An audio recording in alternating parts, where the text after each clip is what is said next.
Tuhan bersamamu. Dan bersama rohmu. Inilah Injil Yesus Kristus menurut Matius. Dimuliakanlah Tuhan. Sekali peristiwa berkatalah Yesus kepada orang banyak dan murid-muridnya, ahli-ahli Taurat dan orang-orang Farisi telah menduduki kursi Musa. Sebab itu turutilah dan lakukanlah segala sesuatu yang mereka ajarkan kepadamu.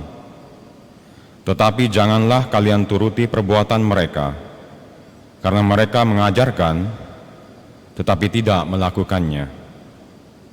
Mereka mengikat beban-beban berat, lalu meletakkannya di atas bahu orang, tetapi mereka sendiri tidak mau menyentuhnya. Semua pekerjaan yang mereka lakukan hanya dimaksud supaya dilihat orang. Mereka memakai tali sembahyang yang lebar dan jumbai yang panjang. Mereka suka duduk di tempat terhormat dalam perjamuan dan di tempat terdepan di rumah ibadat. Mereka suka menerima penghormatan di pasar dan suka dipanggil Rabi. Tetapi kalian, janganlah kalian suka disebut Rabi, karena hanya satulah Rabimu dan kalian semua adalah saudara.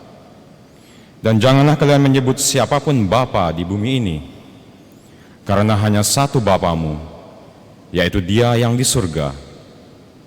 Janganlah pula kalian disebut pemimpin, karena hanya satu pemimpinmu, Yesus Kristus. Siapapun yang terbesar di antaramu, hendaklah ia menjadi pelayanmu. Barang siapa meninggikan diri akan direndahkan, dan barang siapa merendahkan diri akan ditinggikan. Demikianlah Injil Tuhan. Terpujilah Kristus. Saudara sekalian, menghormati orang tua itu merupakan bagian dari kodrat manusia. Menghormati orang tua ada dari bagian hidup kita. Kenapa kita menghormati orang tua? Karena kita hidup dan ada karena orang tua. Semua dari kita adalah anak manusia. Siapa yang di sini lahir dari batu? Ada? Gak ada kan ya?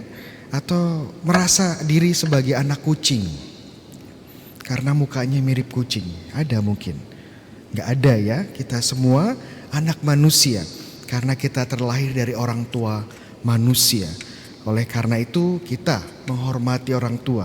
Namun orang tua tidak hanya memberikan kelahiran, memberikan hidup secara biologis, tetapi juga orang tua membimbing kita, mendidik kita, dan membentuk karakter kita, siapa kita.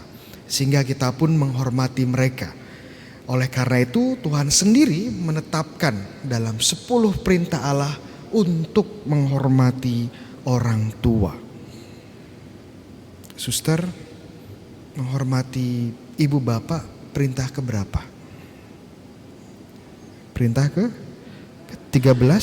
Oh bukan, perintah keempat ya. Jadi ini salah satu perintah yang cukup tinggi ya, bahkan yang pertama di antara kategori kedua yang menyangkut relasi dengan manusia, menghormati ibu dan bapak. Dan tentu saja tidak hanya ibu dan bapak kita yang kita hormati, tetapi juga orang-orang yang kita tuakan. Orang-orang yang juga memiliki peran dalam pembentukan dan di dalam hidup kita.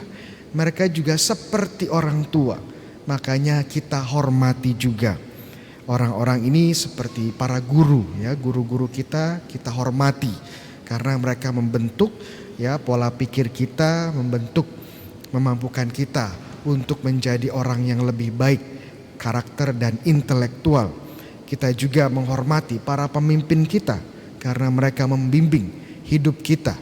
Dan juga kita menghormati para pemuka agama. Kenapa? Karena mereka juga membimbing dan membentuk hidup rohani kita, mempersiapkan kita untuk kehidupan kekal. Makanya saya disebut Romo. Saya mendapat sebutan Romo. Romo kan artinya Bapak ya. Padahal pada kenyataannya saya lebih muda dari banyak teman-teman di sini. Benar kan? Iya. Tapi kenapa saya dipanggil Romo ya? Karena saya dituakan dianggap seperti orang tua yang punya tugas untuk membimbing dan memimpin secara rohani. Itu kenapa ya saya disebut Romo, karena saya dituakan dalam hal rohani. Dan karena saya dituakan, ya saya juga atau kita Romo-Romo juga mendapatkan penghormatan sama seperti menghormati orang tua. Jadi itu konteks besarnya ya. Kenapa orang itu dihormati? Karena mereka dituakan menjadi sumber inspirasi, sumber teladan dan pendidik. Itu alasan kenapa kita mentuakan, menghormati seseorang. Dalam konteks besar inilah kritik Tuhan Yesus terhadap orang-orang Farisi, orang-orang Saduki atau pemimpin-pemimpin agama Yahudi yang tidak memimpin, tidak membimbing, tidak mendidik dengan baik. Dan mereka hanya gila hormat, hanya mengejar hormat tanpa melakukan tugas mereka untuk mendidik dan membimbing, untuk membesarkan.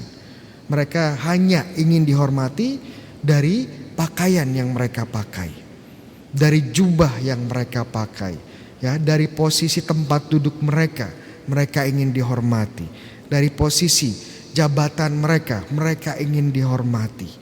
Ya. Bahkan Yesus mengatakan mereka mengajar benar, ajarannya benar, tetapi mereka tidak memberikan contoh dan teladan. Ini juga hal yang tidak baik dan tidak patut bagi seorang pemimpin, seorang yang dituakan. Makanya Tuhan Yesus bilang, ya, jangan memanggil seorang rabi. Rabi itu artinya guru ya. Jangan kalian memanggil seorang dengan sebutan guru jika dia tidak seperti sang guru sejati Yesus sendiri. Yesus seperti apa? Dia tidak hanya mengajar tapi juga memberikan teladan. Saat dia mengajar tentang hukum cinta kasih, dia adalah orang yang pertama mengasihi kita sampai akhir. Yesus juga bilang, jangan bilang orang sebagai bapak, jangan menghormati seorang sebagai yang dituakan kalau mereka tidak mencerminkan Bapa di surga. Kalau mereka tidak sungguh-sungguh concern, perhatian dengan perkembangan kita, dengan totalitas perkembangan rohani dan tubuh kita secara total, membawa kita pada keselamatan. Jangan juga panggil seseorang pemimpin kalau dia tidak mencerminkan Kristus, mencerminkan Yesus sebagai sang pemimpin yang mau membawa kita pada sungguh pada keselamatan. Jadi kita lihat bagaimana dinamika ini terjadi. Ada orang-orang, ya sayangnya ya ada oknum-oknum di gereja yang gila hormat, ya, pengen dihormati, pengen disebut sebagai pemimpin, sebagai seorang romo, suster mungkin ya, tetapi tidak memberikan teladan dan contoh yang baik. Ya, jadi ini satu pelajaran buat kita semua.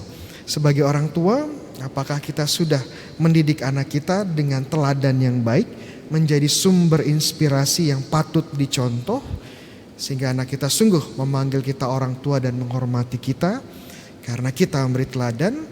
Dan kepada kita juga pemimpin rohani, pemimpin agama, apakah kita juga memberikan teladan, tidak hanya sekedar berkhotbah mengajari orang, tetapi juga memberikan teladan dan inspirasi untuk berkembang dalam hidup rohani.